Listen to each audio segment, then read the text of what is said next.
Okay, we have talked about properties of multiplication, at least one of them, really frequently with our morning work.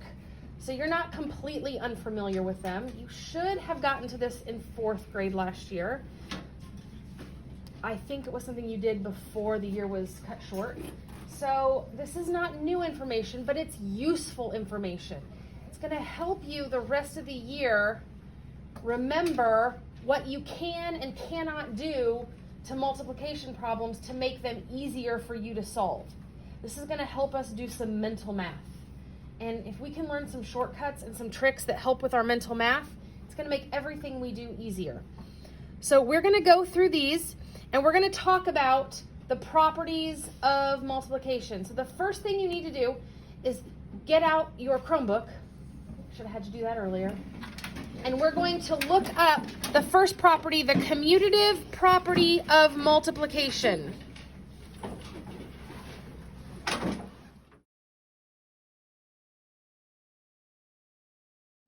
All right, so the commutative property says we can change the order of the numbers you are multiplying. A lot of you were doing this when we were multiplying, you were using the commutative property of addition when we were adding decimals. Because there's a commutative property for addition too. You can move them around. If you don't like the order, if it's easier for you to multiply in a different order, you can do that. So we're going to use some really simple examples for helping us remember what it looks like. This applies though to any number in multiplication. So if I say that I have 1 times 2 times 3, what does that equal?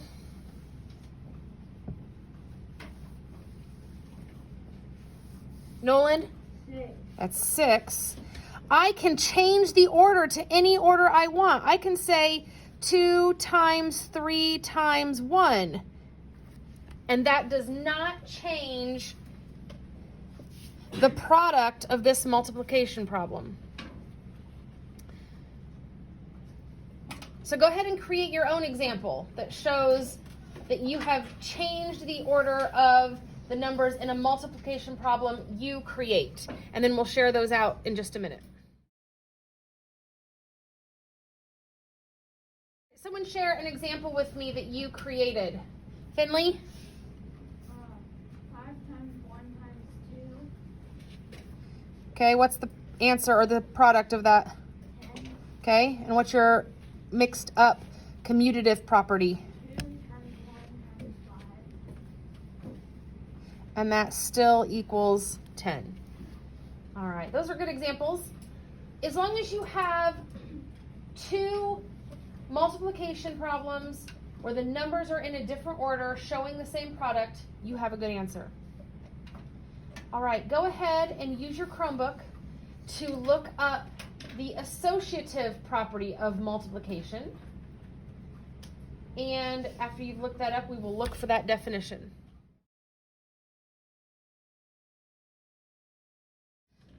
So the associative property says what? Who wants to read me the definition from their search? Maya. To associate means to connect or join with something. According to the associative property of multiplication, the product of 3 or more numbers remains the same, regardless of how the numbers are grouped. Here's an example of how the product does not change their sign. Okay, so the product doesn't change when we change the grouping in a multiplication problem. So let's look at an example. We'll do another simple example just for illustration purposes.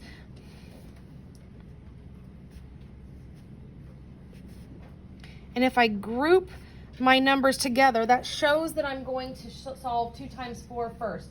So 2 times 4 is, everybody? 8. And 8 times 3 is, everybody? 24.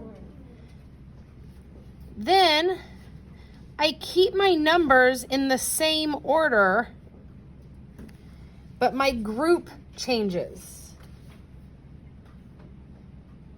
So I start with 4 times 3 is, 12. and 12 times 2 is, 24. nothing changes.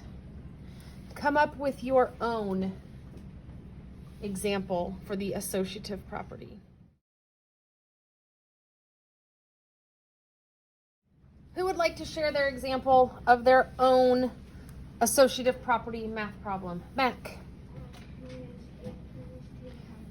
talk real loud for me, bud. 8 times 2 times 2 is 32. 8 times 2 times 2. 2. And where was your grouping symbol? So the first one was parentheses of 8. Okay. And what did you say your solution was? It was 32. And then what did you do for the second one? I did the first parentheses on the first 2 and the other parentheses on the last 2. All right, excellent. And any example you have where you've changed the grouping symbols. But please notice, guys, the number order does not change in the associative property. The number order stays the same. What we're changing is the grouping. All right, go ahead and look up the identity property of multiplication. Make sure we get the multiplication identity property and write the definition for that on the line, and we will go over that in just a second.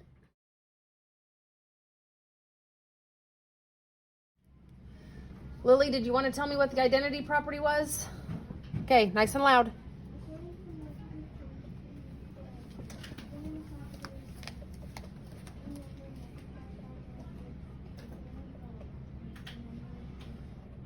I can't hear. Yeah. It's the masks and the fan, it's fine. Really loud, Lily.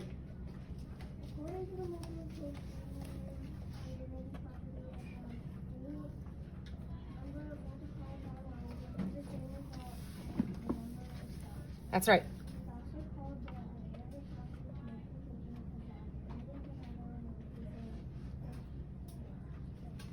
That was a long definition. You don't have to put all that down. Multiplying any number by 1 will make a product of that number. So 7 times 1, I mean, you guys know this one, is 7. 15 times 1 is 15. You guys can come up with your own examples on that one. Now, it seems silly that we're talking about this because obviously we know our ones facts, but this is going to come in handy when we talk about fractions and we learn about writing equivalent fractions. We'll be using this identity property to help us write equivalent fractions because we'll be writing fractions as a 1, a value of 1. And so, as silly as this seems to remember this, we're going to use this year to help us with our fraction math. That's an important property to remember. So any example you come up with on your own, would somebody please share one with me? Maddie.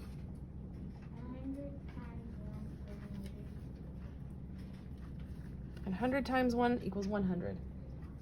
I could even put fraction or decimal answers in here. 2.5 times 1 equals 2.5. I missed the box.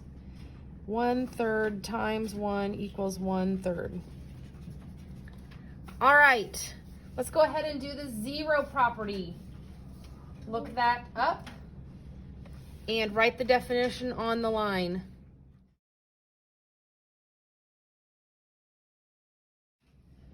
All right, Paisley. I meant Presley. I do that all the time. Go ahead. The product of any number in 0 is 0. Yep. A number multiplied by 0 always has a product of 0. Any way you say that. I'm going to scoot this up so you can see this better on the board.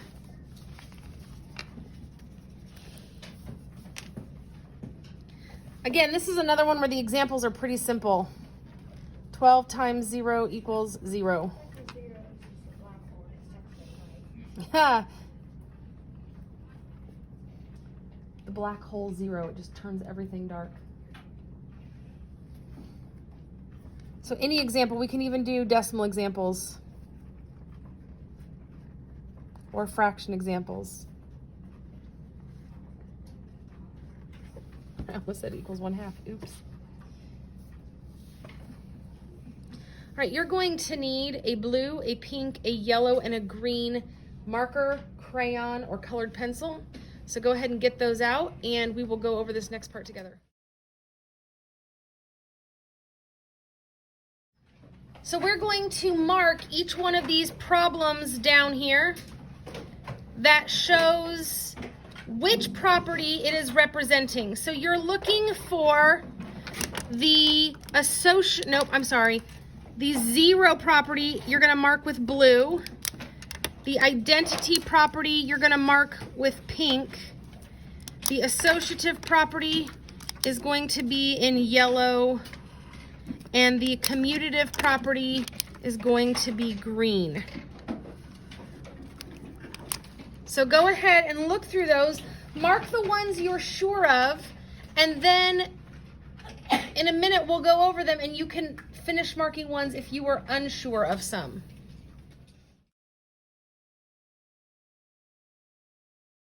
How many of you think you're ready to go over these and look at them?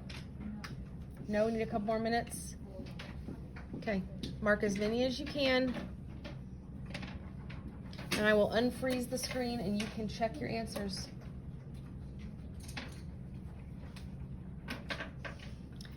All right, make sure you check your work. Mark any of them that are incorrect. Maybe circle them with the correct color or mark them somehow with the correct color if you missed any of them.